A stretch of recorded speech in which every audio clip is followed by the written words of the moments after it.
Bismillahirrahmanirrahim. Assalamualaikum warahmatullahi wabarakatuh. Alhamdulillah, anak-anakku yang soleh SD Itanawanur kelas 4. Pada kesempatan hari ini kita bisa berjumpa lagi ya untuk materi Bina Pendalaman Islam. Pada kesempatan hari ini tentunya materi yang berlanjut dari semester 1. Dan di semester 2 ini Pak Dini sudah mencatat ada 14 kali materi yang sekarang ini yang ke-14 yang akan Pak Dini sampaikan. Oleh karena itu semoga kalian tentunya ya dalam keadaan sehat walafiat, tetap menjaga protokol kesehatan ya ketika keluar, tetap bermain ya atau kalian melakukan aktivitas di luar, tetap taati aturan itu ya. Baik, kita mulai saja ya materi hari ini insya Allah terkait dengan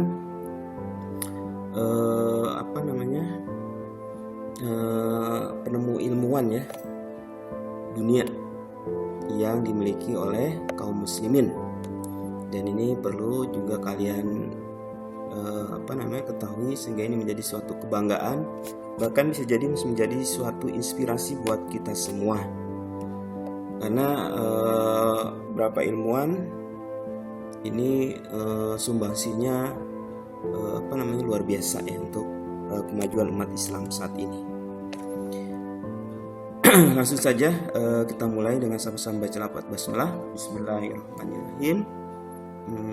Di tanggal 6 Jumadil awal ini 1442 materinya akan Pak Didin baca disampaikan pada kalian semua, yaitu hebatnya ilmuwan muslim.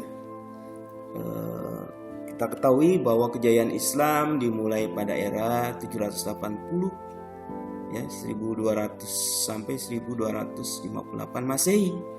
Ini ditandai dengan banyaknya ilmuwan muslim memberikan kontribusi di berbagai bidang ilmu pengetahuan. Banyak sekali ilmu pengetahuan modern yang ditemukan oleh tokoh-tokoh Islam. Para ilmuwan muslim pada zamannya berhasil menciptakan berbagai macam ilmu pengetahuan yang memiliki pengaruh besar bagi dunia. Banyak sekali penemuan dijadikan sumber dan kurikulum bagi perkembangan ilmu pengetahuan di seluruh dunia. Ya, itu ya. Terus pada masa kejayaan Islam masih dijadikan tempat-tempat untuk mengkaji berbagai macam ilmu pengetahuan yang sesuai dengan ajaran Islam.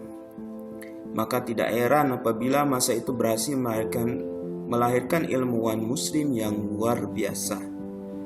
Lantas siapa saja ilmuwan muslim yang paling berpengaruh di dunia? Berikutnya Pak Dina akan bacakan. Yang pertama adalah Ibnu Sina. Ibnu Sina ini lahir pada tahun 980 sampai 1037 ya Masehi. Cukup panjang ya. Ibnu Sina merupakan seorang ilmuwan muslim dunia yang berkontribusi besar di bidang kedokteran. Nah, ini cikal bakal dokter-dokter saat ini ya. Banyak rujukannya diambil dari Ibnu Sina. Beliau mampu menghafal Al-Quran pada usia 10 tahun. Ini sama seperti Syekh Ali Jaber yang almarhum yang kemarin meninggal ya, seorang dai.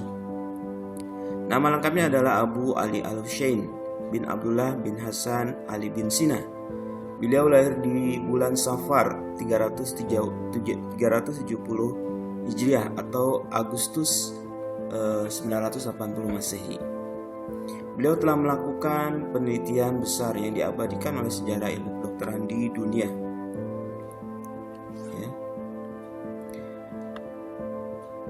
Ibnu Sina memiliki semangat belajar yang luar biasa. Berbagai bidang ilmu telah beliau pelajari.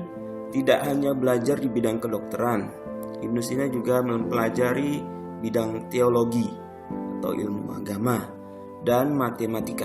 Sehingga tidak mengherankan apabila di usia 16 tahun beliau menjadi pusat perhatian para dokter pada zamannya dan menjadi dokter di usia 18 tahun.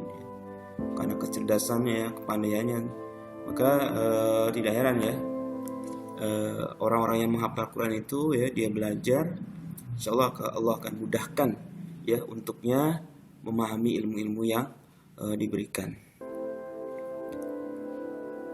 Tidak hanya itu, Ibnu Sina juga merupakan salah seorang yang pertama kali menemukan cara pengobatan bagi orang yang sakit dengan cara menyuntikkan obat ke tubuh penderita.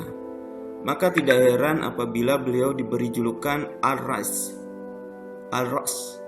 atau puncak gunung pengetahuan. Ya. Roksun ya, dari akar kata roksun yang artinya kepala. Semangat belajar dan etos kerja yang tinggi telah membuat Ibnu Sina menjadi salah satu ilmuwan muslim besar yang penting di dunia. Pada tahun 428 Hijriah atau 1037 Masehi, Ibnu Sina wafat di Hamzan, Persia. Meskipun demikian, karya-karya serta pemikirannya hingga kini masih terus dikembangkan dan dipelajari para ilmuwan dunia. Yang kedua adalah Al-Khawarizmi ya. 780 sampai 850 ya Masehi. Ilmuwan muslim yang berpengaruh di dunia berikutnya adalah Al-Khawarizmi. Beliau dikenal sebagai salah satu ilmuwan muslim yang berkontribusi besar di bidang matematika, geografi dan astronomi. Nama lengkapnya adalah Muhammad Ibnu Musa Al-Khawarizmi. Beliau lahir di Khawarizmia, Uzbekistan pada tahun 1780 Masehi. Salah satu penemuan terbesar dari Khawarizmi ialah menciptakan pemakaian sinus dan tangen dalam penyelidikan trigonometri dan astronomi. Tidak hanya itu, beliau juga ahli di bidang yang lain seperti falsafah, aritmatika, musik, geometri, sejarah Islam dan kimia. Khawarizmi juga merupakan seorang tokoh yang pertama kali memperkenalkan aljabar. Ya, ini ya beliau yang pertama kali menggunakan ilmu matematika atau aljabar dulu ya zamannya, atau hisab. Berbagai bidang ilmu pengetahuan telah beliau temukan, salah satunya konsep matematika yang hingga kini masih digunakan. Al-Khawarizmi wafat antara tahun 220 Masehi dan 230 Masehi. Sumber lain mengatakan bahwa beliau meninggal pada tahun 266 Hijriah ya, atau 850 Masehi di Baghdad. Yang ketiga adalah Ibnu Al-Nafis. Ibnu Al-Nafis merupakan seorang ilmuwan Islam di bidang kedokteran yang terkenal di dunia. Pada abad ke-13 Masehi, beliau telah mampu merumuskan dasar-dasar sirkulasi jantung, paru-paru, dan kapiler pertama kali di dunia. Berkat jasanya yang sangat luar biasa tersebut, Ibnu Al-Nafis dianugerahi Bapak fisiologi sirkulasi, ilmu tentang anatomi pernapasan.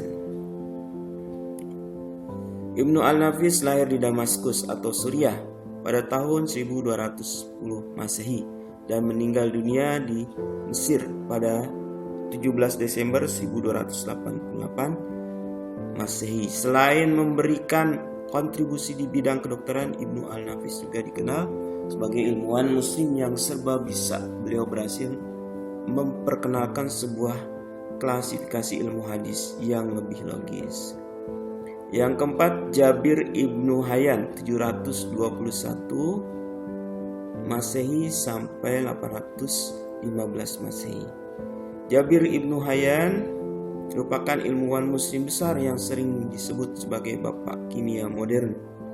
Beliau seorang ahli bidang kimia, fisika, farmasi yang telah mengubah persepsi tentang berbagai kejadian alam yang pada saat itu dianggap sebagai sesuatu yang tidak dapat diprediksi.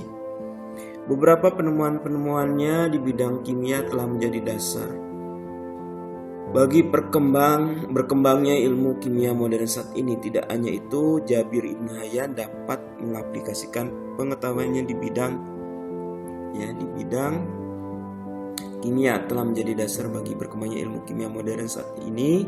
Tidak hanya itu, Jabir Ibnu Hayyan dapat mengaplikasikan pengetahuan di bidang kimia ke dalam proses pembuatan logam dan besi. Itu ya penemuannya.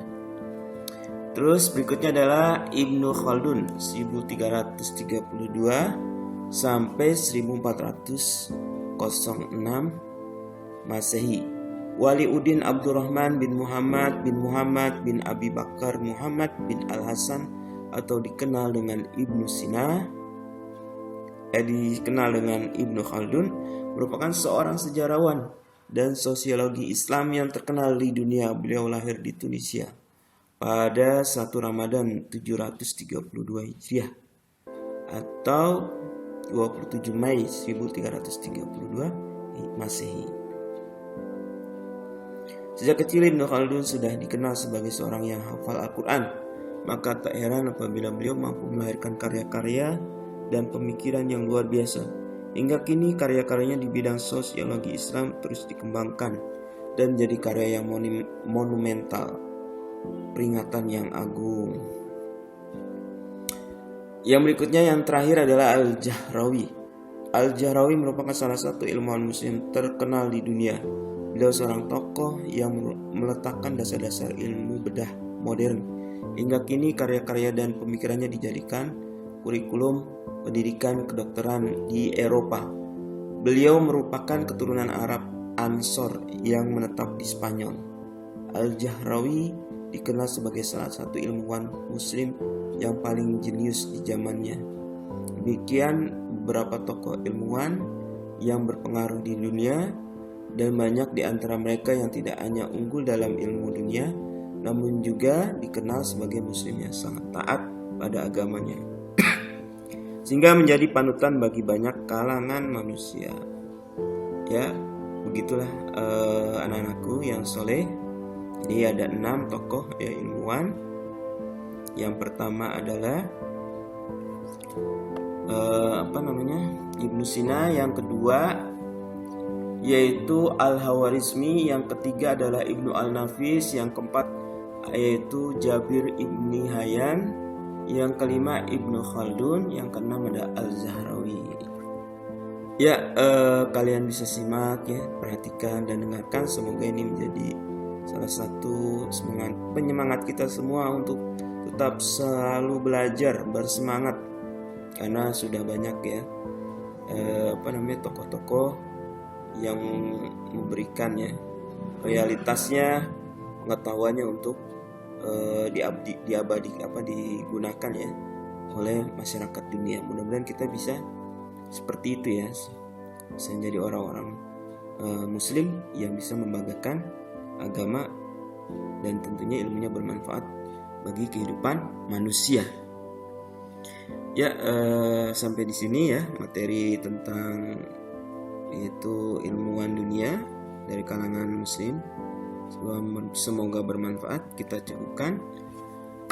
Wa'afu minkum, mohon maaf. Assalamualaikum warahmatullahi wabarakatuh.